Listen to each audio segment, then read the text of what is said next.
Buenas noches con todos y todas a la comunidad jurídica. Le damos una cordial bienvenida a esta conferencia magistral titulada Posibilidad de instauración del proceso habeas corpus en época de emergencia sanitaria y durante la protesta ciudadana. El día de hoy nos acompaña el doctor Guillermo Sevilla Gálvez, que se encuentra en la plataforma Zoom.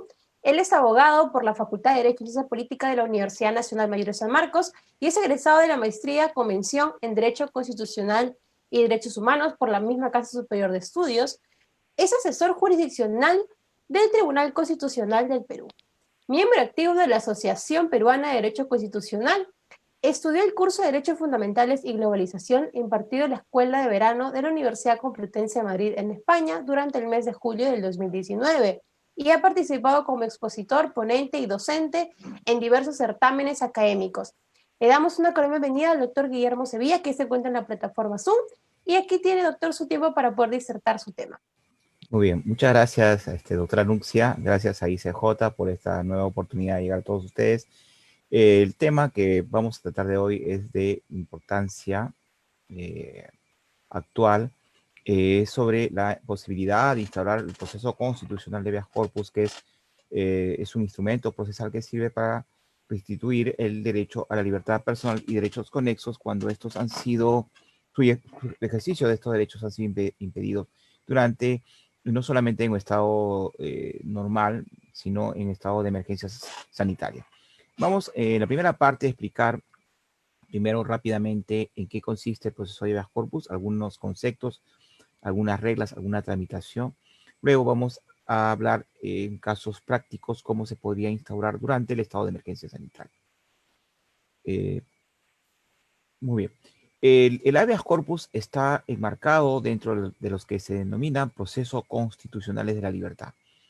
Estos procesos constitucionales de la libertad están previstos tanto en la Constitución Política del Estado como en el Código Procesal Constitucional. Entre estos tenemos precisamente el habeas corpus, el amparo, habeas data y cumplimiento, todos en torno a un principio de deber base, un principio de derecho base, que es el de la dignidad personal. Estos procesos, en especial, bueno, el habeas corpus, que es el que estamos tratando el día de hoy, se instauran y se tramitan de forma necesaria y obligatoria ante el Poder Judicial, en doble instancia, en primera y segunda instancia. Luego, si una demanda es desestimada en sede constitucional, es decir, si se declara infundada o improcedente, se tiene que, a opción del demandante, pueden ser conocidos por el Tribunal Constitucional en virtud del denominado recurso de agravio constitucional, que es un medio impugnatorio que se interpone contra sentencias de segunda instancia o sentencias de vista que declaran infundada o improcedente una demanda de habeas corpus o las otras, y dentro de un plazo que es de 10 días hábiles contados a partir del día siguiente en que se notificó la resolución de la segunda instancia. ¿Cuál es la finalidad de los procesos constitucionales? Bueno, porque no solamente tenemos pues, los 4 procesos constitucionales de libertad, sino también tenemos otros 3 procesos constitucionales en general, que es el proceso de inconstitucionalidad, el proceso de acción popular y el proceso competencial.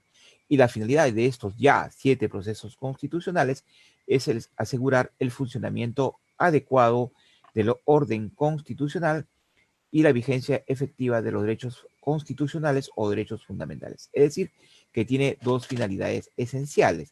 Primero, el de garantizar la primacía normativa de la Constitución, así como la vigencia efectiva de los derechos constitucionales o derechos fundamentales. Estos 7 procesos se clasifican de la siguiente manera. Tenemos el proceso de habeas corpus, el proceso de amparo, el proceso de habeas data y cumplimiento, que se encargan de proteger derechos fundamentales, es decir, se encargan de la defensa de los derechos subjetivos afincados en la Constitución. Y los otros 3 procesos constitucionales, es decir, el proceso de inconstitucionalidad, el proceso de acción popular y los procesos competenciales o conflictos de competencias, se encargan de salvaguardar la coherencia y la unidad del ordenamiento constitucional, es decir, de la defensa objetiva y abstracta de la Constitución. Esto es, rápidamente les voy a explicar cómo se tramitan los 4 procesos constitucionales de la libertad, es decir, proceso de habeas corpus, proceso de amparo, proceso de habeas data, proceso de cumplimiento. Por ejemplo, el proceso de habeas corpus se instaura a través de una demanda. Como ustedes pueden ver el link, color celeste, esa demanda va dirigida contra un demandado o demandados, puede ser más de un demandado, y esta demanda, como ustedes pueden ver en la gráfica, se instaura ante un juez del Poder Judicial. Ojo, jamás ante el Tribunal Constitucional. En el habeas corpus se interpone ante un juez penal. En la habeas data, habeas amparo y cumplimiento ante un juez constitucional que puede ser un juez civil, un juez mixto. En estos procesos no hay estación probatoria. ¿Por qué? Porque precisamente por la naturaleza de estos procesos, que es de rápida tutela, tutela de urgencia, célere y eficaz. Por eso no hay audiencia alguna. No hay estación probatoria, es decir, no hay audiencia de pruebas. Pero eso no significa que el juez constitucional no va a valorar, merituar y actuar pruebas. ¿Qué pruebas? Pruebas rápidas, pruebas de actuación rápida, ¿no? Nos dice la norma. Y luego de ello, es decir, si se interpone una demanda de habeas corpus, por ejemplo, para situarlo en el caso concreto, esta demanda por lo general se admite y con la admisión a trámite de una demanda se realiza una sumaria investigación. Es por disposición del juez constitucional de habeas corpus. Luego de ello se notifica o se emplaza a la parte demandada para que conteste la demanda, niegue la pretensión constitucional o pueda allanarse a ella también, buena cuenta. Bueno, y presentar pruebas, ¿no? La parte demandante, con su demanda, obviamente va a presentar pruebas. Y la parte demandada también tiene la facultad, la posibilidad de adjuntar medios probatorios. ¿Y cuál es la finalidad de las pruebas de la parte demandante? Acreditar la pretensión constitucional, es decir, acreditar que se vulneró el derecho constitucional a la libertad personal o los derechos conexos a ella, o que se amenazó estos derechos. ¿Y cuál es la pretensión de la parte demandada y cómo va a acreditar su pretensión? Con pruebas que acrediten pues, que no vulneró derechos ni que amenazó derechos en mención. El juez, ¿qué va a hacer? Puede tomar declaraciones, puede constituirse en el lugar de la violación del derecho, o puede también, bueno, y además puede solicitar pruebas a terceros, no solamente las partes, sino a terceros, para formarse convicción y resolver la pretensión constitucional. Luego de esta sumaria investigación, rápida investigación, el juez va a emitir una sentencia que puede declarar fundada la demanda, infundada la demanda o improcedente la demanda, ¿no? Es decir, que si declara fundada la demanda, le va a dar razón, va a salir victorioso el demandante. Si declara infundada o improcedente, ¿quién va a salir victorioso hasta aquí, hasta este estadio? El demandado. ¿Se puede apelar? Sí, ambas partes. ¿Cuál es el plazo en el habeas corpus para apelar? Son 2 días hábiles contados a partir del día siguiente en que se notificó la sentencia o resolución de primera instancia. Si es fundada la demanda, obviamente va a apelar el demandado. Si es infundada la demanda o improcedente la demanda, va a apelar el demandante. ¿Cuáles son los requisitos? Además, esto es un proceso gratuito para ambas partes, no se pagará al ser judicial y además se tiene que poner dentro de 2 días hábiles, ya hemos dicho, tiene que ser ante el mismo juez que expidió la resolución a recurrir y que en el escrito de apelación se fundamente los agravios que causan la resolución recurrida. Muy bien. Concedido el recurso, los actuados se elevan a la segunda instancia, es decir, a la sala superior, que en el habeas corpus puede ser sala superior penal, mixta o sala constitucional, conformada por 3 jueces constitucionales. Estos jueces van a convocar a una audiencia de vista de la causa. En esa audiencia pueden informar los abogados de ambas partes, ¿sí? Por espacio de unos minutos. Luego de ello, la sala va a emitir una resolución sin mayor trámite. Puede confirmar, puede revocar o puede declarar nula la resolución de primera instancia. Es decir, que la sala puede declarar fundada la demanda, puede declarar infundada la demanda o improcedente la demanda. También nula cuando, pese a que, cuando el juez de primera instancia rechazó la demanda, declaró improcedente in limine, no ordenó que se realice ninguna sumaria investigación. Esta resolución apela a la parte demandante. Sobre la sala advierte que hay indicios de afectación de derechos fundamentales o de vulneración de los mismos, ¿no? y ordena al mismo juez o a otro juez que tramite la demanda y que realice la sumada investigación. Notifica a la parte demandada, recabe pruebas, tome declaraciones y todas las diligencias correspondientes al proceso de habeas corpus. Luego, si la sala, bueno, contra la resolución de segunda instancia que declara fundada la demanda, no cabe impugnación alguna, por regla general. Si se declara infundada o improcedente la demanda, la parte demandante que está perdiendo, ojo, todavía dentro del ámbito del Poder Judicial, puede interponer el denominado recurso de agravio constitucional, que es un medio impugnatorio, y dijimos. ¿Para qué? Para que los actuados se eleven al Tribunal Constitucional y puedan conocer el fondo de la pretensión constitucional. ¿Cuáles son los dos requisitos para interponer el recurso de agravio constitucional según el artículo 18 del Código Procesal Constitucional? Que la demanda sea declarada infundada o improcedente y que se interponga dentro del plazo de 10 días hábiles contados a partir del día siguiente en que se notificó la sentencia de vista o la resolución de segunda instancia. Es decir, el RAC se interpone contra la decisión de segunda instancia que desestime una demanda de habeas corpus. Por eso que en el Poder Judicial este proceso es conocido en doble instancia. Bueno, y si se interpone el recurso de agravio constitucional y este se concede, los actuados suben al Tribunal Constitucional. ¿Y qué va a hacer el Tribunal Constitucional frente a un habeas corpus? Obviamente sube todo el expediente. El tribunal puede pronunciarse por el fondo de la pretensión constitucional, declarando fundada o infundada la demanda, ¿no? Fundada o infundada, es decir, a través de un pronunciamiento de fondo. Ahora, para realizar un pronunciamiento de fondo, va a convocar a una audiencia de vista de la causa, en la cual también los abogados de ambas partes, si así lo solicitan, pueden informar por el plazo de unos breves minutos. Pero el tribunal puede también declarar improcedente el recurso de agravio constitucional. ¿Por qué? Porque considera pues que, por ejemplo, el caso carece de relevancia constitucional, entre otros factores. Y si declara improcedente, no va a convocar a audiencia de vista de la causa. No, porque es más, no, los abogados no van a informar. Yo sé que esto puede sonar a vulneración de derecho de defensa, pero esa es la postura de la mayoría de magistrados actuales del Tribunal Constitucional. ¿Qué pasa si se niega el recurso de agravio constitucional interpuesto, ojo, repito, contra la resolución de segunda instancia?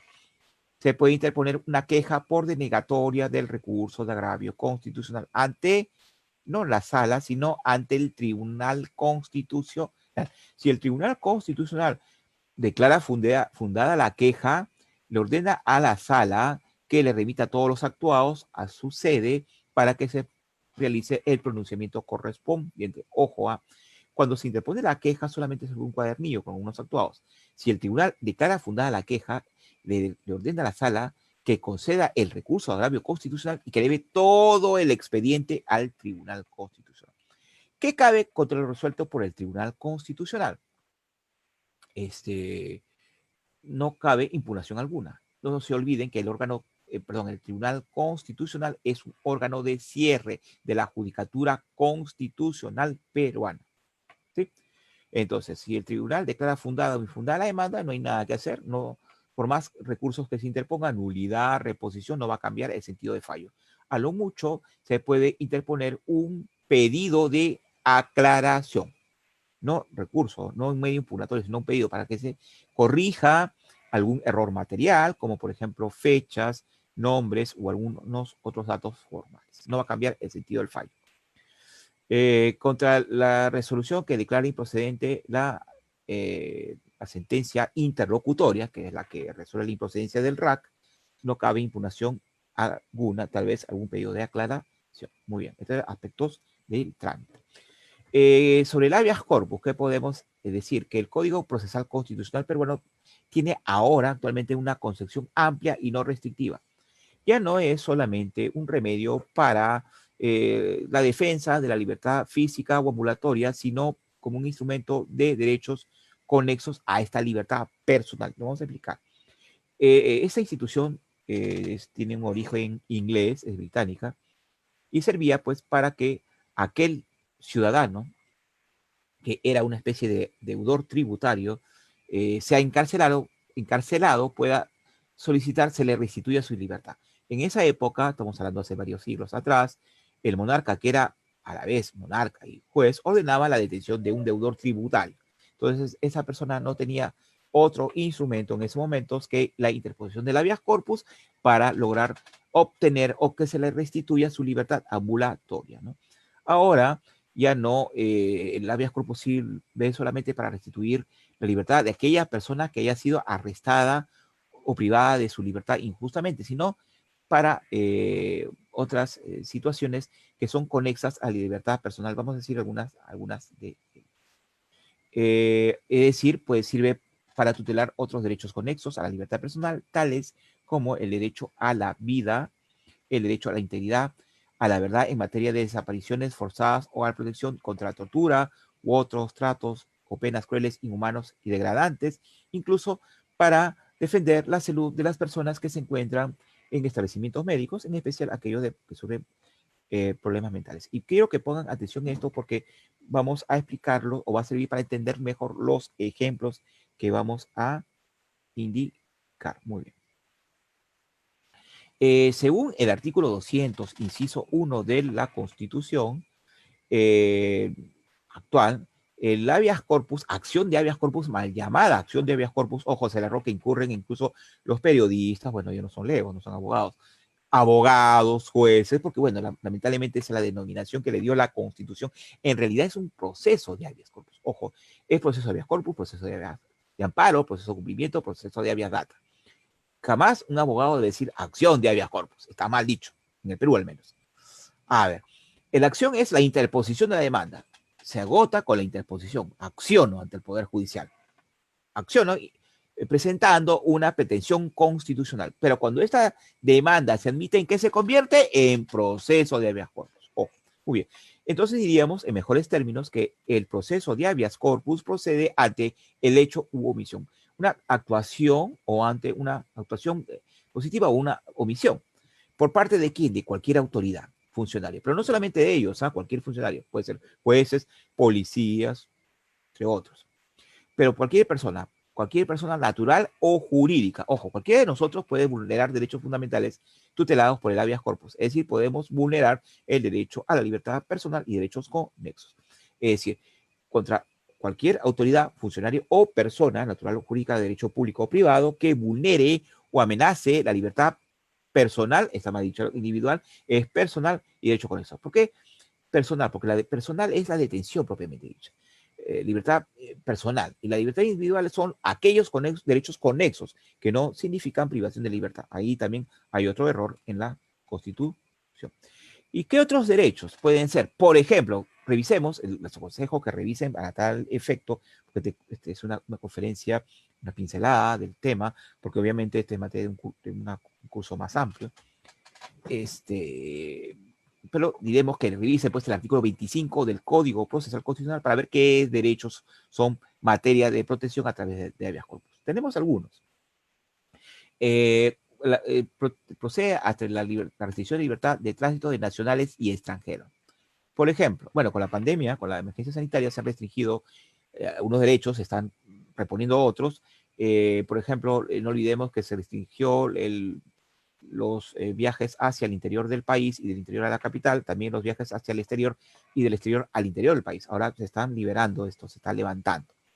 Bueno, en tiempos normales, no hablemos de pandemia, de emergencia, sino tiempos normales. Si un extranjero nomás ingresa al país y migraciones lo retiene en una oficina, le dice tú no puedes ingresar al territorio nacional porque en realidad te hemos detectado de que estás transgrediendo normas de nacionales, normas sanitarias, por ejemplo, y en realidad no es así, esa persona puede interponer un habeas corpus para que se le permita el ingreso al territorio nacional, no importa si es peruano o extranjero. El derecho a no ser privado del documento nacional de identidad, otro derecho que tutela el habeas corpus, o al obtener el pasaporte de su renovación dentro o fuera del territorio nacional. Ojo, ¿para qué sirve la DNI? Ustedes dirán que tiene que ver el habeas corpus con la DNI. Ojo, DNI es para identificarme en primer lugar. Segundo, para celebrar contratos, para viajar, incluso yo tengo que enseñar mi DNI en las agencias de transporte, ¿sí? Y para obtener pasaporte necesito mi DNI o para renovarlo. Sí, tienen una gama de ejercicios que puedo realizarlos a través de la presentación de mi documento nacional de identidad. El derecho a no ser exiliado, desterrado o confinado, sino por sentencia firme. ¿No? Porque, bueno, estamos confinados en casa, o hemos estado, paulatinamente se ha estado regularizando, perdón, este confinamiento, pero esto es en virtud de la emergencia sanitaria, lo vamos a explicar más adelante por qué se dio. Bueno, y un exiliado desterrado ya sea nacional o extranjero, ¿eh? Sin justificación alguna. Es más, ¿por qué? Porque a veces un político,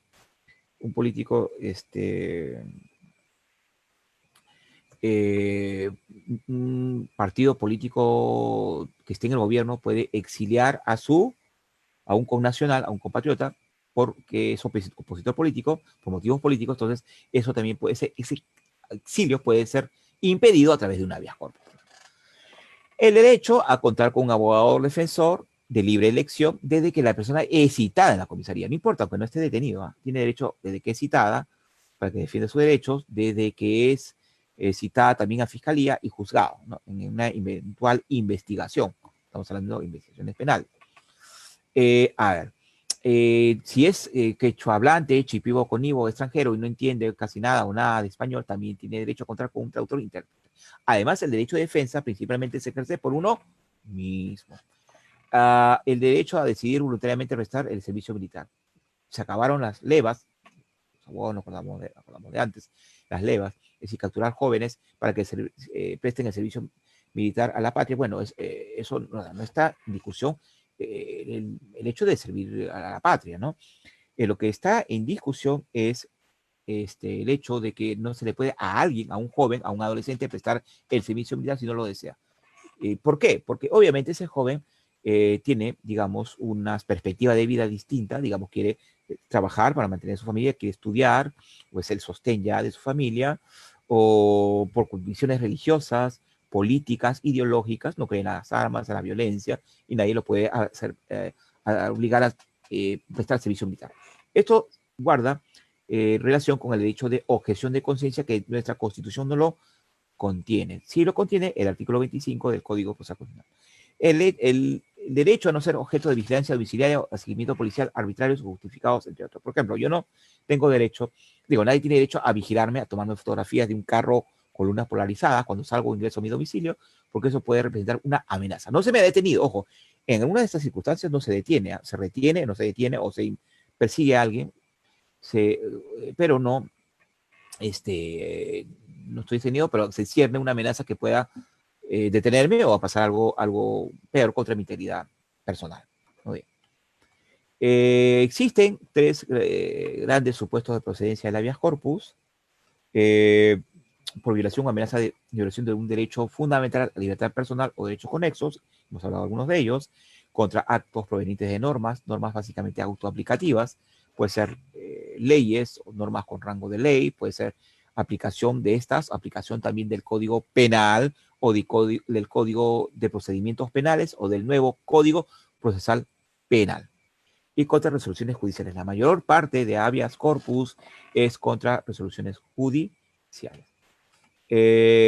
También el habeas corpus no solamente procede cuando se afecta directamente un derecho a la libertad personal o conexos, sino cuando exista una amenaza de que se va a afectar estos derechos. Para ello debe analizarse la inminencia de afectación, es decir, que dentro de poco, prontamente, hay una amenaza de que se va a vulnerar mis derechos, no se reputa como tal los simples actos preparatorios, y esa amenaza no solamente va a ser dentro de poco, sino tiene que ser cierta. Es decir, que se tiene que tener un conocimiento seguro y certero, claro, de la amenaza a la libertad personal. Se deja de lado las conjeturas y presunciones. Los derechos protegidos por el habeas corpus se encuentran en el artículo 25. ¿Quién es competente para conocer el habeas corpus? Cualquier juez penal de la República, sin observar turnos. Por ejemplo, un juez, si se vulnera un derecho a la libertad personal o derechos conexos a cualquier hora, yo puedo a cualquier hora interponer mi demanda de habeas corpus. De lunes a domingo, incluyendo feriados, incluyendo, diría yo, horas del toque de queda, de 12 a 4 de la mañana. Sí se puede interponer el habeas corpus. No está restringido el accionar, ojo, ¿eh? Y esto es para que se tutele de mejor forma los derechos fundamentales y se reconozca su posición preferente, en virtud del principio pro homine. Es decir, no importa dónde se afectó el derecho, ¿eh? En el habeas corpus nada más. ¿Eh? Se afectó en Lima, pero un familiar mío se encuentra en Tacna, esa persona que se encuentra en Tacna puede interponer una habeas corpus en Tacna a favor mío, y ese juez tiene que admitir, el juez de Tacna admitir la demanda y va a exhortarle o correr exhorto al juez de Lima para que conozca la habeas corpus.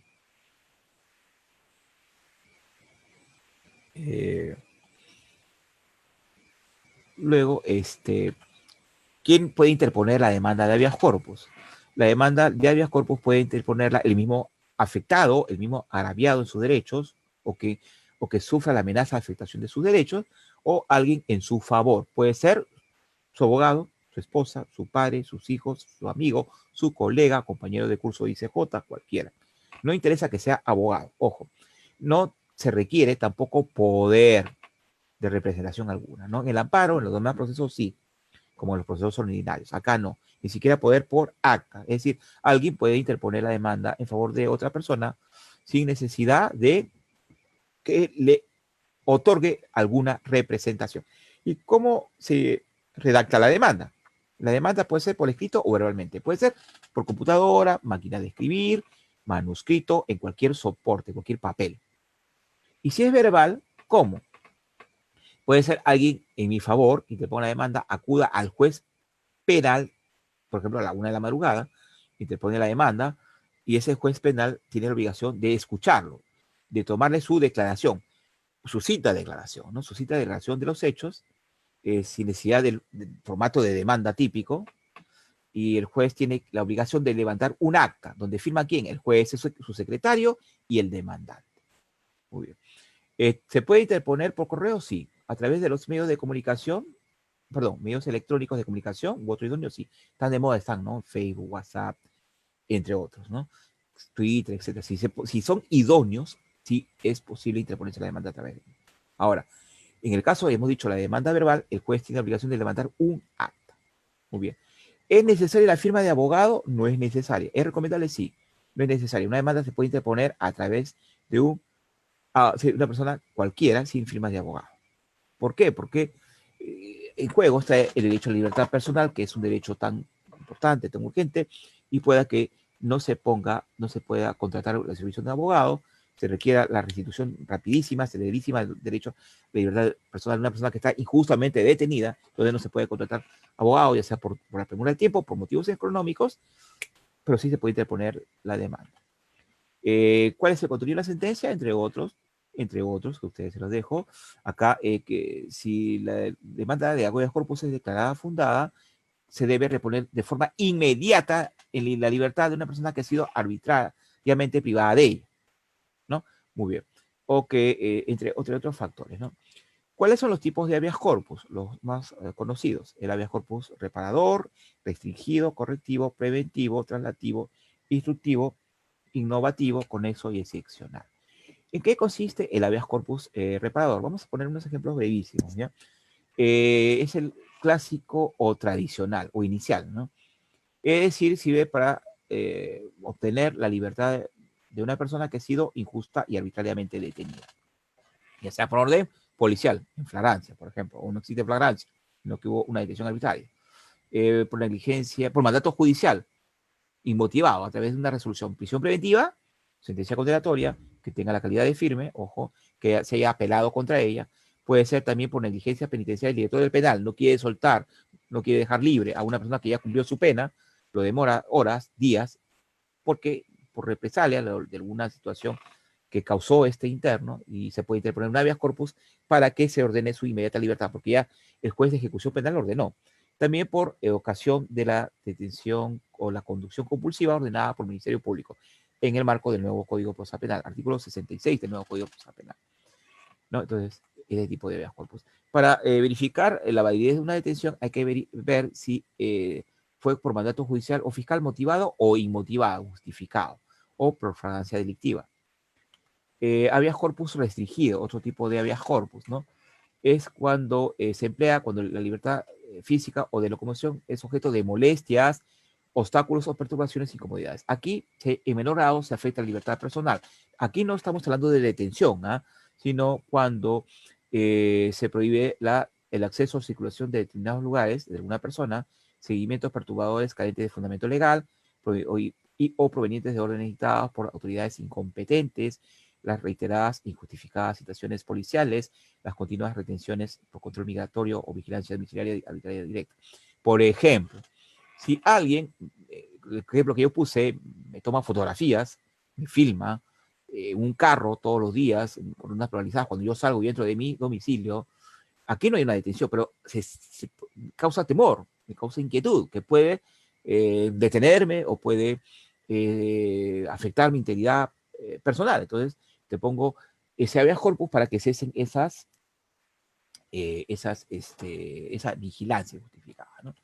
El habeas corpus correctivo, su tutela comprende la amenaza o el acto lesivo a la vida, la integridad física y psicológica o el derecho a la salud de aquellas personas que se hayan recluidas en establecimientos penales o incluso de personas que bajo una especial relación de sujeción se encuentran internados en establecimientos públicos y privados. No solamente pues en cárceles, también puede ser, o sea, estas personas deben estar ahí, sino por una situación especial, pero su situación de estar allí no debe significar maltratos físicos, psicológicos o de otra índole, ya sea cárceles, orfanatos, asilos de ancianos, escuelas, estos establecimientos para menores, en fin, ¿no? En fin, colegios, internados, etcétera, ¿no? La persona tiene que estar ahí, pero no debe ser objeto de tratos crueles, inhumanos o degradantes, ¿no? El habeas corpus preventivo, ya hemos hablado, es para prevenir que se efectivice la amenaza de afectación de algún derecho fundamental. Todavía no se afectó, todavía no se concretizó, pero existe la inminencia y la certeza de que ello ocurra. Si te pone para que no se afecte precisamente ese derecho fundamental. El habeas corpus relativo, cuando existe mora o demora en el proceso judicial. Es decir, cuando por ejemplo, se mantenga indebidamente privada de libertad a una persona o se demore la determinación jurisdiccional que resuelva su situación personal, la situación personal de un detenido.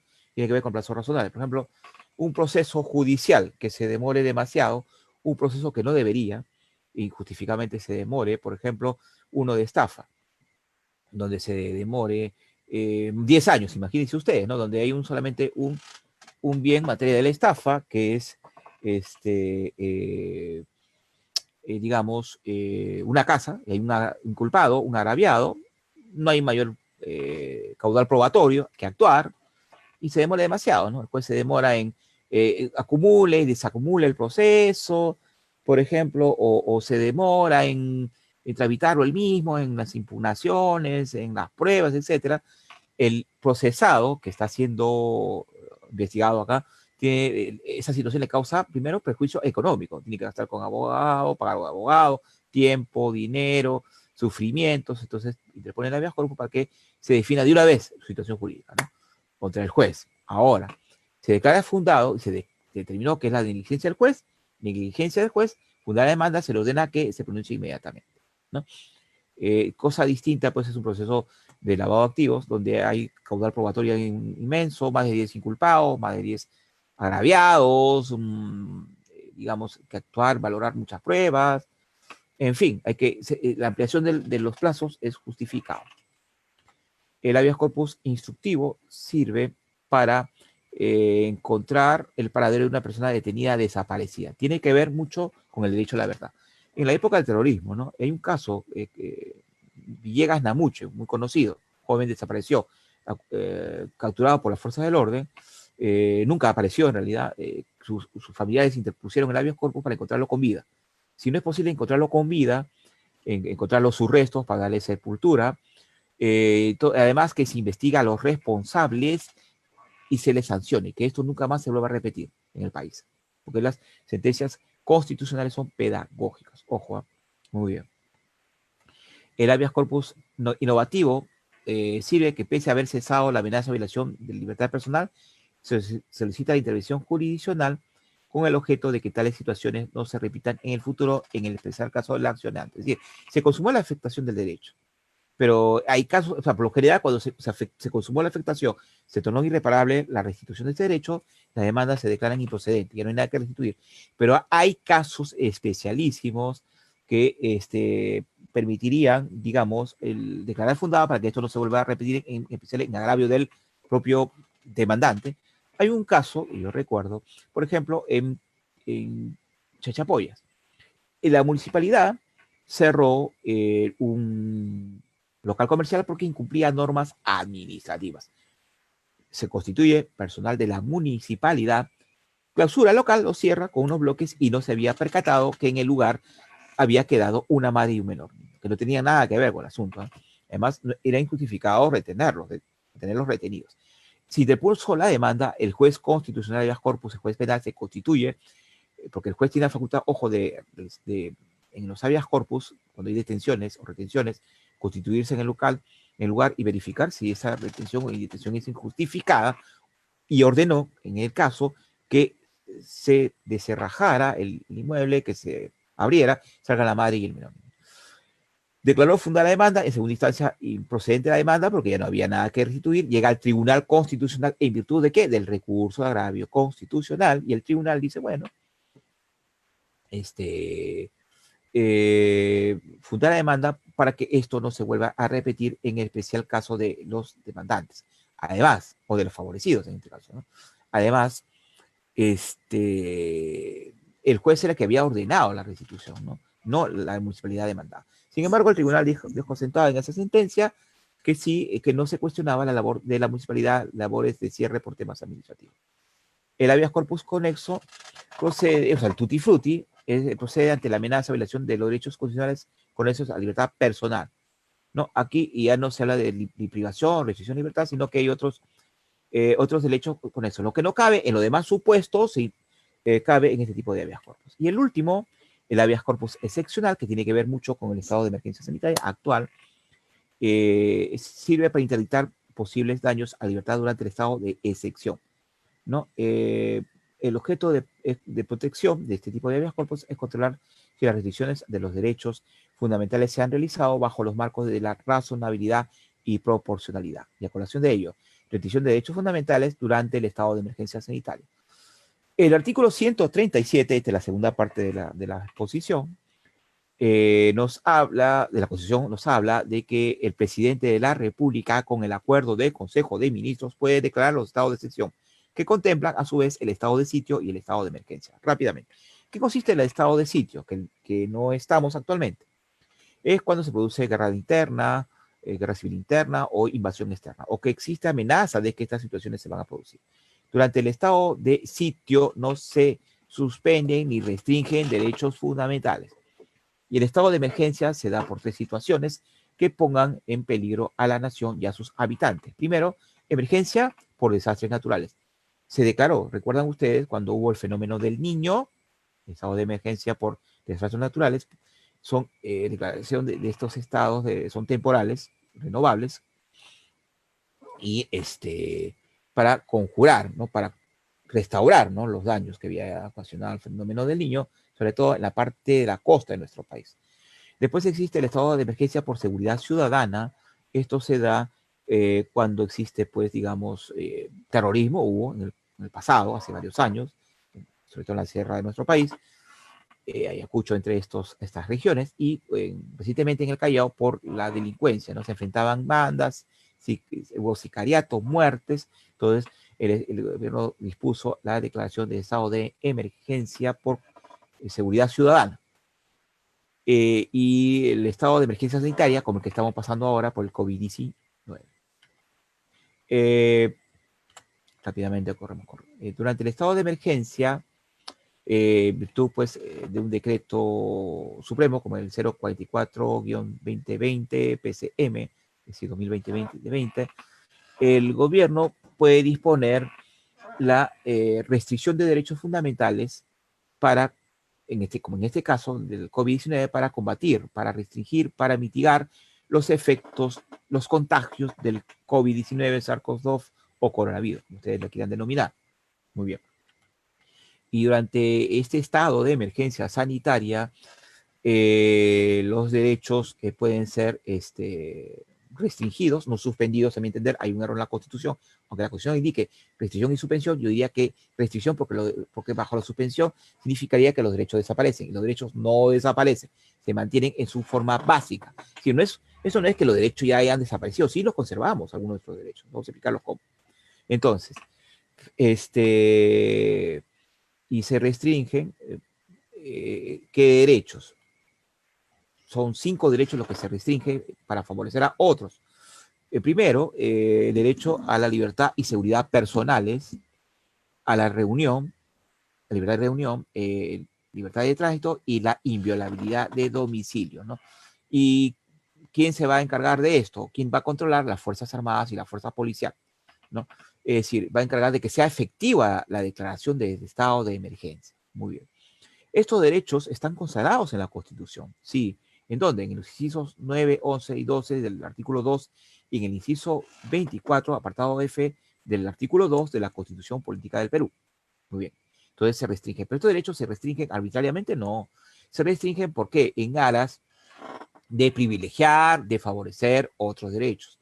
¿Derechos a qué? A la integridad, a la vida y a la salud, ¿no? Entonces, a raíz porque están siendo afectados o amenazados por COVID-19. Muy bien. Y entonces, en virtud del ejercicio de ponderación, que es válido en en un Estado constitucional de derecho. En el Estado constitucional de derechos, ningún derecho es absoluto, puede ser restringido, puede ser limitado para favorecer, para privilegiar, para dar más pesos a otros derechos.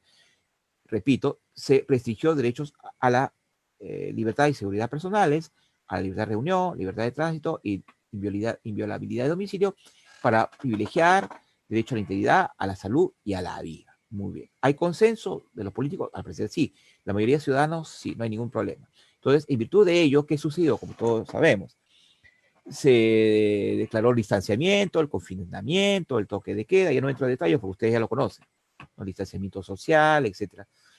Hubo 4 fases de reactivación económica, estamos en la última, los derechos se han ido paulatinamente restituyendo. En un inicio no podíamos salir todos del hogar, solamente salir un miembro para hacer compras, para pagar servicios, para trabajar, los menores no han podido ir a estudiar, los universitarios tampoco, no hay reuniones masivas en estadios, recién al parecer en iglesias, restaurantes recién, poco a poco se ha ido restituyendo, ¿no? Porque la vida económica tiene que reactivarse, en fin. Y el libertad de tránsito, como ya sabemos, se restringió los viajes interprovinciales, los viajes al exterior, ya sea fluvial, aéreo y terrestre. Se ha restituido el aéreo en algunos países, nada más. Las fronteras están cerradas, solamente hay tráfico internacional de productos esenciales, nada más, ¿no? Incluso también labores esenciales se mantuvieron. Algunos hemos hecho y seguimos haciendo trabajo remoto para preservar nuestra integridad. Toque de queda se ha ido flexibilizando en todas las regiones. Bueno, hubo diferenciado el toque de queda en algunas regiones, como ustedes saben, etcétera. Entonces, significa que en este estado de emergencia hay derechos básicos, fundamentales y derechos básicos que tienen que restituirse. Les pongo, corremos un poco, porque esto ya lo saben ustedes, todo el tiempo. Vamos a los ejemplos, que es lo que ustedes esperan. La diapositiva de ejemplos. A ver, un ejemplo que no ha sucedido en los medios de comunicación, porque lo demás sí están en los medios de comunicación, es si, a ver, yo salgo, me pongo yo mismo como ejemplo, a la 1 de la mañana, la llevo a mi esposa a la, a la clínica, porque mi esposa está delicada de salud, Dios no quiera, y ya sea por COVID-19 u otra dolencia, entonces llevo en mi vehículo con una bandera, un banderín blanco a baja velocidad, y ya sea las fuerzas del orden, o sea, policía o ejército, me detienen, yo les explico, les enseño un documento, le digo, miren, mi esposa está delicada, necesito llevarla, y suponiendo que no entiendan y me lleven detenido, nos lleven a los 2 detenidos a la comisaría, a la 1 de la mañana, ¿no? Entonces, es más, ¿y qué sucede cuando alguien lo detienen en toque de queda? Lo ingresan en un registro, lo anotan, para que sea sometido a una investigación y a un juzgamiento. juzgamiento, a un juzgamiento, a un proceso penal. ¿Por qué? Por la comisión de un delito contra la salud pública. No solamente por, digamos, contravenir el decreto supremo, esta orden del gobierno, sino también por la presunta comisión de delitos. Una figura que no está muy clara, que va a traer problemas también dentro del derecho penal, estoy seguro. Muy bien. Yo le explico al policía o el militar, con todo respeto, no me entiende, me lleva a la comisaría y me tiene detenido. Mi esposa sigue corriendo peligro. ¿Puede interponer habeas corpus? Sí. Hago una llamada, si me permite, debería permitirse a mi abogado o a un amigo, esta persona a mi favor, va ante el juez, que es un poco difícil, debería ir y te pone el habeas corpus. ¿El juez qué va a hacer? Se va a constituir en lugar de la detención, va a tomar declaración a mí, a mi esposa si puede, al jefe de la delegación policial de la comisaría, y si verifica que esa detención es arbitraria, puede disponer inmediata libertad, sin prejuicio de la denuncia contra los malos efectivos ante el fuero privativo militar y la denuncia penal por los delitos que hubiera en lugar, sin perjuicio de ello.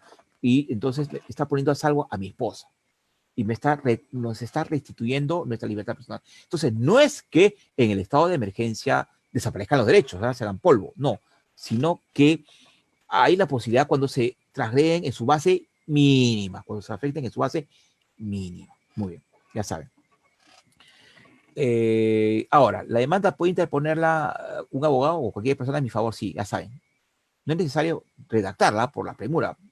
Me detienen a la 1:30, alguien en mi favor acude a interponer la demanda ante el juez, relata una sucinta, los hechos de forma sucinta, se levanta el acta, el juez tiene la obligación de constituirse en la comisaría y luego de una rápida investigación, ordenar la restitución de nuestros derechos fundamentales, la libertad y la integridad física también, digamos, por la salud, obviamente, ¿no?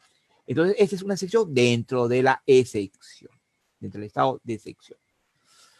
Muy bien, este es un ejemplo, nada más para que entiendan. Ahora, ¿es difícil contar con un abogado defensor? Sí, pues porque no se permite la circulación de ningún colega durante estos estados. ¿Tenemos otros ejemplos? Sí, claro que sí, para entenderlo. ¿Se acuerdan ustedes, al inicio de la pandemia o del estado de emergencia, mejor dicho, salió una noticia, separan al capitán del ejército peruano que agrede a ciudadanos por no cumplir con toque de queda? Vimos en la televisión que un grupo de jóvenes fue capturado por oficiales del ejército peruano, glorioso ejército peruano, dicho sea de paso, no estamos en contra de ello, ¿no? Después vamos a decirlo por qué. Lo detuvieron y uno de ellos, un oficial alto, fornido, agarra cachetadas. Yo contabilicé 7 cachetadas al menor, parecía un joven de 17 años, y le agredía verbalmente, ¿no? Con insultos, terriblemente, indignante, ¿eh? Que no se puede tolerar en un Estado de Derecho ni en un Estado constitucional de Derecho. Indignante. Lo agredió y le dijo al final algo así que le perdonaba la vida. Aquí, ¿qué cabía? Bueno, la detención estaba bien del menor, porque en todo caso podría haberlo conducido a la comisaría, cumplir el protocolo sin agredirlo física ni verbalmente, para nada. Detenerlo, llevar a la comisaría, llevar a sus padres para que den cuenta de ello, ¿no? Y una vez que esté inscrito donde corresponda, sin mayor demora, cumplido los trámites pertinentes, sin mayor demora, restituirlo en la calle. Muy bien. Aquí hay varias cosas a analizar. Primero, está agrediendo la integridad física y psicológica de este menor, que es los derechos fundamentales tutelados a través del habeas corpus, ojo. Luego, acá también la comisión de un delito de abuso de autoridad, sin perjuicio de lesiones leves, tal vez. Y además, traición contra faltas previstas o delitos ilícitos previstos en el Código Policial Militar. Entonces, este militar puede ser sometido a la justicia policial militar por abuso de autoridad y otros delitos, están previstos en el código, no lo tengo ahora, delitos que están previstos en el Código Penal, aquí no hay nevi sin idem, y también se puede interponer habeas corpus para que ya no sea objeto de agresión. Bueno, un poco difícil porque ya se suela. Otro caso que ustedes recordarán, reuniones familiares en casa. ¿Por qué intervino la Policía Nacional de Vivienda donde celebraba un cumpleaños? Sucedió en la ciudad de Trujillo. Vimos también por la televisión una familia que estaba celebrando cumpleaños de uno de sus miembros. Entran varios policías de boina roja y intervienen en el hogar. Entonces dice, acá se acabó la reunión. Acá se acabó. acá ya no hay fiesta que celebrar, estamos en emergencia sanitaria. Detienen a todos y se lo llevan a la comisaría. El hijo dice algo así como que yo soy abogado, que esto, que el otro, alega, y también dice el machote, el oficial policial, ¿no? Entonces, acá hay varias cosas, aquí hay afectaciones. En primer lugar, libertad personal, porque estamos seguros de lo que hemos visto, inferimos que estas personas, padres, hijos, fueron conducidas a la comisaría. Se privó su derecho a libertad personal. ¿Que podían interponer la habeas corpus? Sí, para que se les restituya su libertad personal. Pero aquí también se afectó otros derechos fundamentales, tutelados por el habeas corpus. ¿Qué derechos? Derecho a la inviolabilidad de domicilio. ¿Se puede ingresar a un domicilio? Sí, en emergencia, pero cuando está justificado debidamente. No se puede violar un domicilio por causas de este tipo. ¿Por qué todo esto es arbitrario? ¿Ah? Porque en realidad no está prohibida la reunión de una célula familiar, de un núcleo familiar, conformados por padres, hijos y los que vivan ahí, abuelos, tíos, todos los que vivan ahí, con DNI, todos vivimos acá. Entonces, no está prohibida la reunión familiar. Tampoco, hay ley seca, se puede hacer un brindis, tampoco está prohibido celebrar el cumpleaños con torta, con cena, con lo que fuere, a una música decente, baja. Entonces, aquí hay un evidente abuso de autoridad, aquí hay un evidente privación de derecho a libertad y derechos conexos, y porque ellos pueden ser restituidos estos derechos a través de un habeas corpus sin prejuicio de la investigación fiscal por la comisión de delitos de abuso de autoridad de la policía y también el sometimiento a un juzgamiento en el fuero privativo policial militar. Y aquí no hay nevis in idem. Son dos claros ejemplos. Otro ejemplo en Piura. Celebran Día de la Madre en la calle, unas señoras con unos caballeros bailando con un equipo de sonido en pleno domingo cuando había toque de queda. ¿Se acuerdan ustedes? Un tiempo cuando había toque de queda. Y bueno, pues acá está muy bien que los hayan detenido la policía y el Serenazgo estén cumpliendo las normas de emergencia sanitaria. Está bien que las hayan sometido a un registro, probablemente por la comisión de algún delito. Bueno, la constitucionalidad de esto todavía está en duda, está en estudio, me parece, no sé hasta qué punto calificar esto de delito, tal vez faltas, transgresión de las normas, no sé. Es un tema también a analizar. Muy bien. Y además, bueno, ya, suponiendo que ese trámite está bien, lo detienen, la comisaría, nos inscriben en el registro de infractores y para ser sometidos a una investigación fiscal, y si no hay una orden de detención contra ellas proveniente de una detención judicial previa, anterior o prisión preventiva, deben ser puestas inmediatamente en libertad. Una vez cumplido esos trámites esenciales. Si ellos se quedaran más horas, 24, 48, 72 horas, pueden interponer un habeas corpus, pese a esta transgresión. Bien, esos son los ejemplos. Aquí hay un ejemplo también, sí, clamoroso de la policía.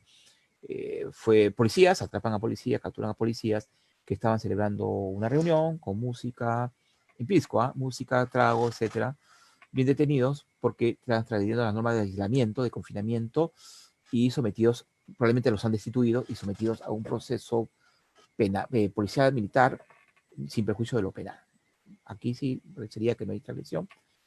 Otro caso sucedido en la discoteca, ¿se acuerdan de Los Olivos? 13 muertos. Al parecer hubo negligencia policial, cerraron la puerta, entonces aquí parece que hay cometido un delito de homicidio. El lugar, bueno, estaba bien de la detención, pero la comisión de delitos, y aquí ya está lo malo, solamente hay heridos, también hay personas afectadas, aquí también hay comisión de delitos y de afectaciones a los derechos fundamentales que pueden ser materia de un habeas corpus o puede ser también materia de un proceso penal. Protesta ciudadana, la última parte de la conferencia. Hemos visto en los medios de comunicación, lamentablemente, la muerte de 2 jóvenes peruanos, una protesta. ¿No? Podemos estar de acuerdo o desacuerdo con la protesta, eso depende de cada ciudadano. Lo que no estamos de acuerdo en en el atentado contra la vida, la integridad física, psicológica de estos menores. Aquí, ¿se acuerdan ustedes?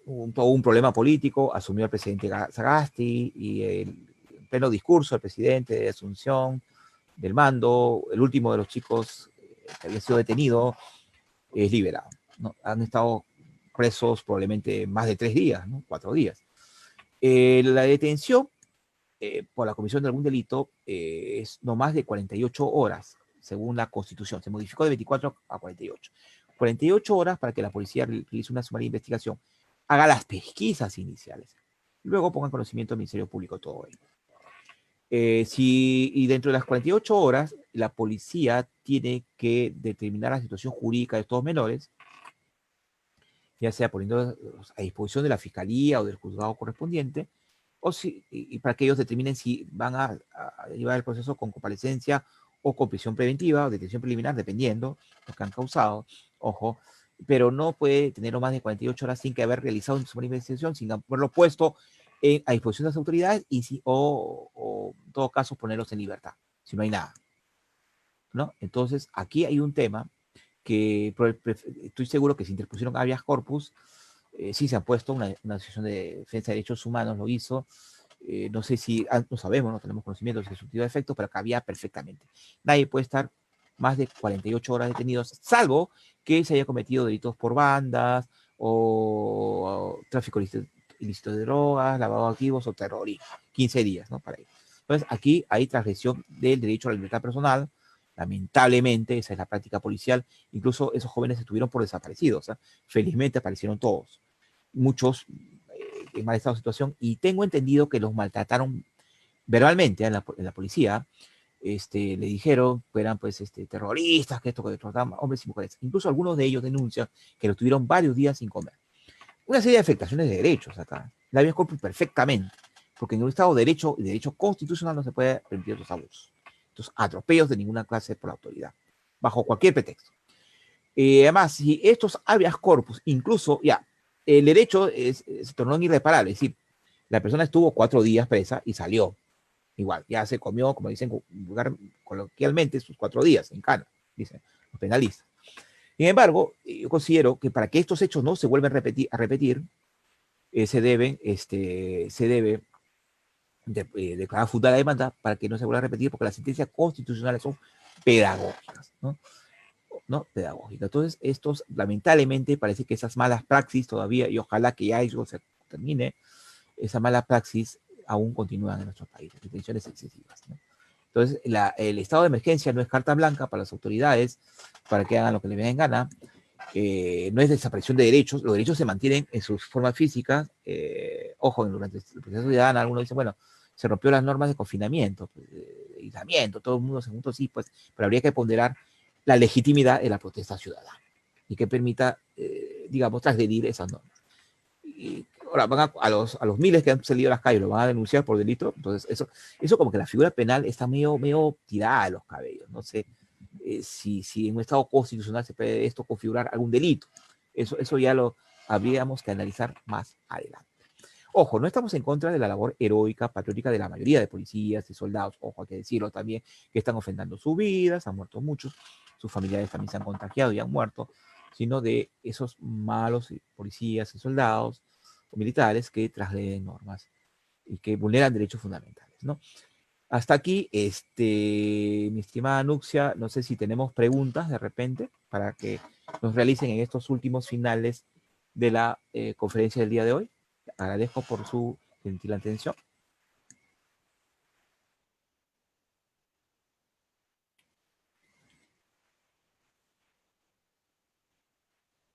Muy bien.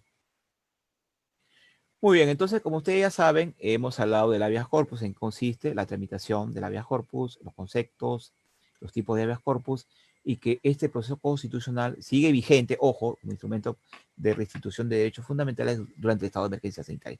Estado donde se mantienen en su forma básica los derechos humanos a la vida, a la integridad, y derechos fundamentales a la salud, a la integridad física, psicológica, etcétera, ¿no? Incluso hay una sección dentro de la sección. Entonces, nadie bajo el pretexto, ninguna autoridad bajo el pretexto de controlar, de hacer efectivo el estado de emergencia sanitaria, bajo el pretexto de ello, puede vulnerar esos derechos básicos o derechos fundamentales, ni amenazarlos, ¿no? Para eso se tienen instrumentos que siguen vigentes durante el estado de emergencia. Solamente la vía corpus, también el amparo a vía de anticumplimiento.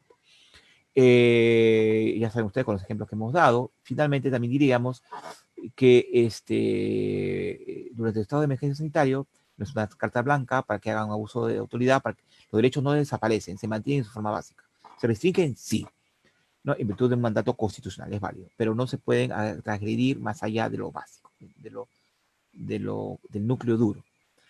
Puede ser, incluso diríamos que también los procesos constitucionales estarían teniendo restringido su ejercicio durante sobre todo las horas de toque de queda, cosa que se debe mejorar. ¿Qué más podemos decir al respecto? Rescatamos, destacamos, felicitamos la labor heroica, patriótica de las Fuerzas Armadas, Fuerzas Policiales, médicos, enfermeras durante el estado de emergencia, ¿sí? Que están ofrendando su vida, exponiéndose todos los días en la primera línea de batalla. Sin embargo, no aceptamos los excesos, los abusos de autoridad de algunas autoridades. Tampoco debemos acostumbrarnos a que el papá gobierno nos diga todo lo que vamos a hacer toda la vida. La normalidad va a volver. Yo no acepto el término la nueva normalidad, porque la normalidad tiene que volver tarde o temprano. Los derechos se tienen que restituir en su totalidad tarde o temprano. Algún día tiene que desaparecer el toque de queda, algún día tiene que desaparecer el aislamiento, cuando se encuentre la vacuna, la cura, etc. Ojalá prontamente. Nada, y tampoco que esto sirva pues como un método de propaganda para que la población se acostumbre a las medidas autoritarias, a la restricción de derechos. Eso debe ser, la restitución de derechos debe darse paulatinamente, felizmente se está dando en nuestro país, y eso tiene que volverse a la normalidad. Quiero agradecer a ICJ, a la doctora Nuxia Seminario, a Jan que nos ha apoyado en el soporte técnico, y por esta nueva oportunidad, y los felicito por el curso. Me tienen a su disposición para cualquier tema académico, cualquier tema jurisprudencial. Tienen mis datos abajo en la primera diapositiva. Y ojo, cuídense, cuidémonos todavía, que esto no acabó, la pandemia no se acabó. Cuidémonos, respetemos las medidas de bioseguridad, aislamiento, lavado de manos, distanciamiento, etcétera, para que pronto podamos acabar con ellos. Cuídense mucho, muchas gracias por su atención a todos ustedes y buenas noches.